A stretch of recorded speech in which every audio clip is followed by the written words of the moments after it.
Then we have Cabin Fever. This is kind of one of those movies where either you hate it or you love it. I personally like it a lot. I don't love it, but I like it a lot. I think it's for instance, like Eli Roth's first movie. He's pretty famous for like the two Hostel movies and being part of Inglourious Basterds and the Thanksgiving trailer, part of Grindhouse, and a few other things. So definitely, this is really good. I definitely recommend it. Lots of good gore. Kind of brings horror back into the 21st century almost. There's lots of things from the 70s horror movies that you notice and you really appreciate. The recalling of the 70s type horror movies in this movie that was just made here in 2003, I believe. So definitely, I really enjoyed it. Then we have Candyman. This is definitely a horror movie. I remember being pretty terrified as a kid watching this. The classic story of you say Candyman's name in the mirror 5 times. It's actually ripped off of the old Bloody Mary urban legend. If you say Bloody Mary 3 times in the mirror and she kind of comes out and kills you. But this is kind of like a take of that using this fictional Candyman character, and definitely worthwhile watching. I don't know, you kind of get somebody to watch it and tell them to go use the restroom in the dark. It's kind of fun, but definitely really good. And we have Stephen King's Cat's Eye. This is one of those movies that came out in the 80s. There's quite a few of them. It's like small little bits of movies put together to form one. So, right here we have 3 tales. The first one with James Woods trying to quit smoking and the hardships that he has to go through this company that makes him stop smoking. And there's the one where the guy has to walk around the building, and then the final one with the little troll thing in Drew Barrymore's bedroom. But all 3 stories of this are really good and definitely a great movie. Then we have Children of the Corn. This is a pretty good movie as well.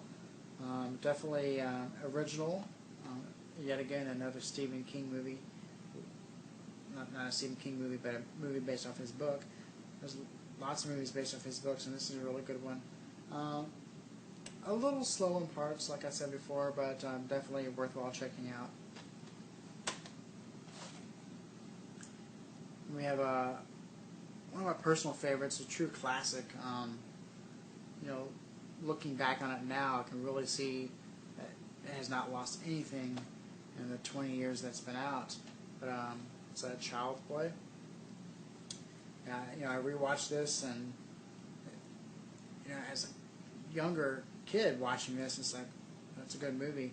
But even as my age watching it, I really look back on it and say, well, this is a really well-made movie too. Definitely good writing, storytelling, camera, the cinematography, music, and everything about this is really good. And it surely has not lost anything in 20 years, so it's definitely holds up. So I definitely highly recommend this one if you haven't already seen it, if that's possible. Definitely really good. Then we have a John Carpenter classic, again based off of a Stephen King book. This one's Christine. It's kind of a movie that takes you by surprise. You think killer car in a movie it's probably be bad, but it's actually really good, well made. And then Cloverfield. This is one of those borderline movies. Is it sci-fi? Is it, what's going on here? I kind of fit in horror because you do have like a monster terrorizing you. I don't know. It just felt like more of a horror than sci-fi, just a little bit, but definitely it's a good movie. Definitely kind of makes a nice cross between the documentary feel of like Blair Witch and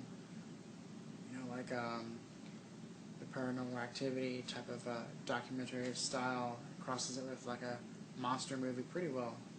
Definitely a good one. We have Creepshow 2. Just like Cat's Eye, this is another one of those movies where there's tales mixed in. This one, I forget exactly if there's 3 or 4 or 5. Yeah, it looks like there's 3 tales in this one. The old chief Woodenhead, the raft, the hitchhiker. Um, Definitely another excellent one just to pick up and watch and enjoy. You have there's of course a huge slew of American remake horror movies of Japanese horror movies, and this is kind of one of the lesser ones, but still decent. It's Dark Water.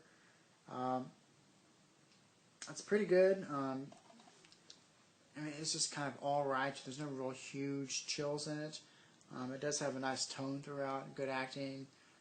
Jennifer Connelly and what's his name? The John C. Reilly, Tim Roth, Douglas Scott. So it has a pretty good cast, and the setting of the apartment I kind of like. So definitely a good one. Not the best, not the worst of the Japanese remakes, but definitely one to get if you see it. Then we have the Dawn of the Dead, the original 1978 version. And this is kind of like one of the, considering one of the classic zombie movies. Even though it's came out after Night of the Living Dead, it's definitely kind of put zombies on the map as far as how they should have been treated, after the 70s and throughout the 80s and even till today. So definitely a classic.